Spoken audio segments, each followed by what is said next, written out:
Movie की शुरुआत होती है और दिखाया जाता है कि पिछली कहानी में दिखाई गई गैलेक्टिक सिविल वॉर को अब 30 साल का अरसा बीत चुका है और हारी हुई गैलेक्टिक एम्पायर से एक न्यू रूल ने जन्म लिया है जिसका नाम फर्स्ट ऑर्डर है। और ये एक इविल फोर्स है जिसके लीडर को सुप्रीम फोर्स कहा गया है और इस फर्स्ट ऑर्डर के खिलाफ रेजिस्टेंस काम कर रही है, जिसका साथ न्यू रिपब्लिक भी दे रही है, जिसकी जनरल प्रिंसेस लेया है। ये प्रिंसेस लेया उसी अनाकिन स्काई वॉकर की बेटी है जो पिछली मूवी में डर्थ वेडर बन गया था और अब वो अपने जुड़वा भाई ल्यूक स्काई वॉकर की तलाश में है जो एक बहुत दूर दराज की गैलेक्सी के किसी बहुत अनजान प्लेनेट पे सबसे छुप कर रह रहा है, क्योंकि वो नहीं चाहता कि उसकी वजह से फर्स्ट ऑर्डर की आर्मी के लोगों को नुकसान पहुंचे, क्योंकि उसने सब जेडाई मास्टर्स के मर जाने के बाद दोबारा से जेडाई ऑर्डर को जिंदा करने की कोशिश की थी और उसके एक स्टूडेंट ने डार्क फोर्स की तरफ जाने के बाद उसके बाकी सभी स्टूडेंट्स को मार दिया था और वो इसके बाद से एक दूर दराज के प्लेनेट पर जाकर छुप गया। अब दिखाया जाता है एक डेजर्ट प्लेनेट जाकू को, जहां पे एक रेजिस्टेंस के पायलट को एक मैप दिया जाता है जिस मैप में ल्यूक स्काई वॉकर की लोकेशन का एग्जैक्ट पता दिया गया होता है। जैसे इस मैप को रिसीव करता है फर्स्ट ऑर्डर की आर्मी इस प्लेनेट पर हमला कर देती है और वो पायलट वहां से भागने की कोशिश करता है और मैप को एक रोबोट में रख देता है ताकि वो सेफ रहे, पर उसकी शिप पर अटैक करके उसे पकड़ लिया जाता है पर उसका रोबोट वहां से भागने में कामयाब हो जाता है। वो रोबोट एक कचरा इकट्ठा करके बेचकर गुजारा करने वाली लड़की जिसका नाम रे है उसके हाथ लग जाता है, पर रे दिल की अच्छी है इसीलिए वो रोबोट को सेल नहीं करती और उसे अपने साथ ही रख लेती है। दरअसल रे बहुत सालों से इस प्लेनेट पर अकेली रहती है और वो इस प्लेनेट पर किसी का वेट कर रही है। उसे स्पेसशिप्स उड़ाने का बहुत शौक होता है और वो कचरे से मिलने वाले सामान से कुछ न कुछ सीखती भी रहती है। उसे पायलटिंग की भी काफी ज्यादा जानकारी है।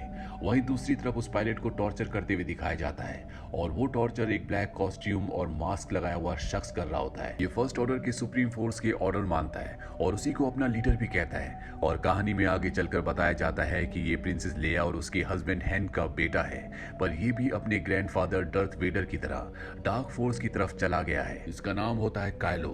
वो टॉर्चर करते हुए उस पायलट से पता लगवा लेता है कि वो मैप उसने एक रोबोट में रख दिया था, इसीलिए वो अपनी आर्मी को दोबारा उसी प्लेनेट पर भेजने की तैयारी करता है। पर तभी वहां पर एक स्ट्रॉम ट्रूपर आ जाता है जो दिल का अच्छा है और वो फर्स्ट ऑर्डर के रूल्स को फॉलो नहीं करना चाहता। वो उस पायलट को खोलता और अपने साथ एक शिप तक ले जाता है।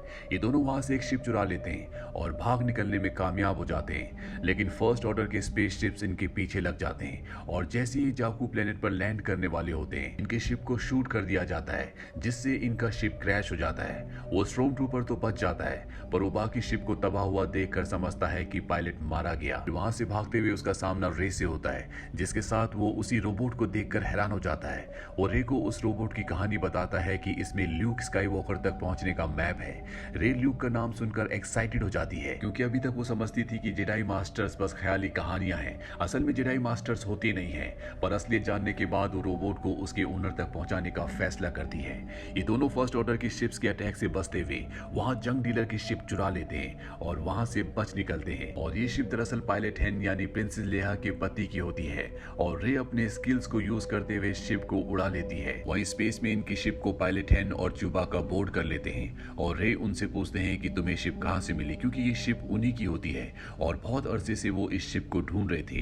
रे पायलट हैन को देखकर बहुत खुश होती है क्योंकि वो उनकी पायलटिंग स्किल से बहुत इंप्रेस है और बचपन से उनकी स्टोरी सुनती आ रही है। अब यहाँ दो गैंग्स पहुंच जाते हैं जिनका कुछ सामान पायलट हैन ने देना होता है और यहाँ इन सब में फाइट शुरू हो जाती है और पायलट हैन, च्यूबाका, एक्सट्रोम ट्रूपर और रे उस रोबोट के साथ इस शिप में बैठकर यहाँ से भाग निकलते हैं। वहीं दूसरी तरफ फर्स्ट ऑर्डर के स्टार किलर बेस को दिखाया जाता है जो कि एक प्लेनेट है जिसे सुपर वेपन में कन्वर्ट कर दिया गया है और सुप्रीम फोर्स इसी वेपन को टेस्ट करना चाहती है।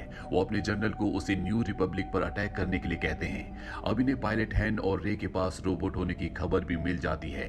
वहां प्रिंसेस लेया का बेटा काइलो भी होता है जो डार्क फोर्स की तरफ चला गया है। सुप्रीम फोर्स उससे पूछते हैं क्या तुम अपने पिता हैन को देखकर इमोशनल तो नहीं हो जाओगे, पर वो कहता है कि वो अपने पिता को कुछ नहीं समझता, उसके दिल में उनके लिए कोई फीलिंग्स नहीं है। इस शिप में रे पायलट हैन को रोबोट में फीड उस मैसेज को दिखाती है जिसमें ल्यूक तक पहुंचने का मैप है। पायलट हैन वो मैप देखते ही समझ जाता है कि ये इनकम्प्लीट है और वो डिसाइड करता है कि वो एक प्लेनेट पर अपनी एक पुरानी दोस्त से मिलने जाएगा। अब ये उस प्लेनेट तक पहुंच जाते हैं जहां पर पायलट पायलट हैन अपनी दोस्त को उस रोबोट और मैप के बारे में बताता है। वहीं रे को फोर्स एक बंद बॉक्स तक खींच के ले आती है और जब वो उसे खोलती है तो उसमें ल्यूक और उसके पिता डर्थ वेडर का लाइट सेबर होता है। वो उसे टच करती है तो उसे बहुत सी डिस्टर्बिंग विजन्स नजर आते हैं। तभी यहाँ पर हैन की वो दोस्त जिससे मिलने के लिए वो इस प्लेनेट तक आए हैं वो पहुंच जाती है और वो उसे लाइट सेबर के बारे में बताती है और कहती है कि लाइट सेबर अब तुम्हारा होना चाहिए, पर वो बहुत डिस्टर्ब होती है और उसे लेने से इनकार कर देती है और जंगल की तरफ भाग जाती है। हैन की वो दोस्त लाइट सेबर को एक्सट्रोम ट्रूपर को दे देती है और कहती है कि इसे संभाल कर रखे। अब वो star killer base new Republic planet को पूरी तरह से तबाह कर देता है। अब वो इस प्लेनेट पर भी अटैक कर देते हैं जहां पर रे और पायलट हैन रोबोट को लेकर आए होते हैं, लेकिन तभी वहां रेजिस्टेंस के पायलट पहुंच जाते हैं और उनमें वो पायलट भी होता है जिसे एक्सट्रोम ट्रूपर ने फर्स्ट ऑर्डर की कैद से आजाद करवाया था। वो इन सबको यहाँ से रेस्क्यू कर लेता है और तभी प्रिंसेस लेया भी यहाँ तक पहुंच जाती है और अपने हस्बैंड पायलट हैन से मिलकर बहुत खुश होती है, पर ये अपने बेटे के लिए बहुत फिक्रमंद और परेशान भी नजर आते हैं। वहां जंगल में काइलो रे को कैप्चर कर लेता है और अपने साथ अपने प्लेनेट ले जाता है। वहां वो उसे टॉर्चर करता है और अपने माइंड पढ़ने की शक्ति को उस पर यूज करता है, पर वो ऐसा नहीं कर पाता क्योंकि रे का माइंड स्ट्रांग होता है। वो उसे अपने माइंड में घुसने नहीं देती। काइलो फ्रस्ट्रेट होकर ये बात सुप्रीम फोर्स को बताता है। सुप्रीम रे को अपने पास लाने को कहता है क्योंकि उसे पता चल जाता है कि रे के पास भी खास पावर्स हैं जो सिर्फ एक जेडाई के पास हो सकती हैं। लेकिन जब वो वहां पहुंचता है तो रे अपने स्टॉर्म ट्रूपर गार्ड पे जेडाई माइंड ट्रिक यूज करके वहां से भाग गई होती है। वो सबको ऑर्डर देता है कि जल्द से जल्द रे को ढूंढा जाए। वहीं दूसरी तरफ रेजिस्टेंस बेस पे वो रोबोट जिसके पास ल्यूक का अधूरा मैप है वो R2-D2 रोबोट को ढूंढ लेता है जो तब से डीएक्टिवेट पड़ा है जब से ल्यूक गायब हुआ है। अब रेजिस्टेंस को पता चल जाता है फर्स्ट ऑर्डर अब स्टार किलर को उन पर यूज करने वाली है। वो प्लान बनाते हैं कि अगर वो स्टार किलर बेस के थर्मल ऑक्सीलेटर पर अटैक करें तो उसे डिस्ट्रॉय करने में कामयाब हो सकते हैं। अब वो पायलट हैन, चुबाका और एक्सट्रोम ट्रूपर स्टार किलर बेस पर जाते हैं और वहां जाकर बाकी रेजिस्टेंस पायलट की हेल्प से उसकी प्रोटेक्टिव शील्ड को डीएक्टिवेट करके उसमें एंटर कर जाते हैं।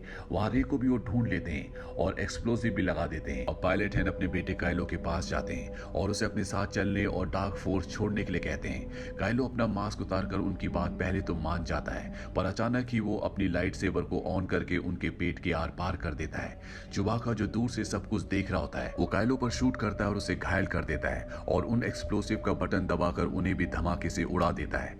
ऐसा करने से वो पायलट जिसे एक्सट्रोम ट्रूपर ने बचाया था वो थर्मल ऑक्सीलेटर को डिस्ट्रॉय करने में कामयाब हो जाता है और तभी काइलो रे और उसके दोस्त को वहां से जाते हुए देखता है। वो उनका पीछा करते हुए जंगल तक पहुंच जाता है और तभी रे का दोस्त ल्यूक का लाइट सेवर यूज करते हुए उससे फाइट करता है, पर वो उसे इंजर्ड करके बेहोश कर देता है।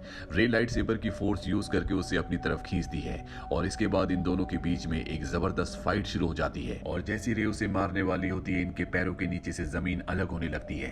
ये दोनों एक दूसरे से अलग हो जाते हैं। वहां सुप्रीम फोर्स फौरन सबको प्लेनेट छोड़ने का कहती है और काइलो को अपने पास लाने का ऑर्डर देती है ताकि वो उसकी ट्रेनिंग कंप्लीट कर सके, क्योंकि उसने अपने पिता हैन को जान से मारकर अपने आप को डार्क फोर्स का एक बहुत स्ट्रॉन्ग पार्ट साबित कर दिया है। वहीं चुबाका रे और उसके बेहोश दोस्त को बचाता है और जैसी रेजिस्टेंस की स्पेसशिप वहां से बच के निकलती है स्टार किलर बेस को तबाह होते हुए दिखाया जाता है। वहीं स्पेसशिप पे R2-D2 एक्टिव हो चुका है और वो एक मैप शो करता है जिसमें एक पीस मिसिंग होता है और जब वो मिसिंग पीस दूसरे रोबोट से लेकर उसमें जोड़ा जाता है तो वो पूरा हो जाता है और ल्यूक की सही लोकेशन को शो करता है जो कि एक ओशियन प्लेनेट पर है। कहानी के अंत में दिखाया जाता है कि रे उसी ओशियन प्लेनेट पर जाती है और एक चोटी के सबसे ऊपर खड़े ल्यूक को उसके पिता डर्थ वेडर का लाइट सेबर दे देती है।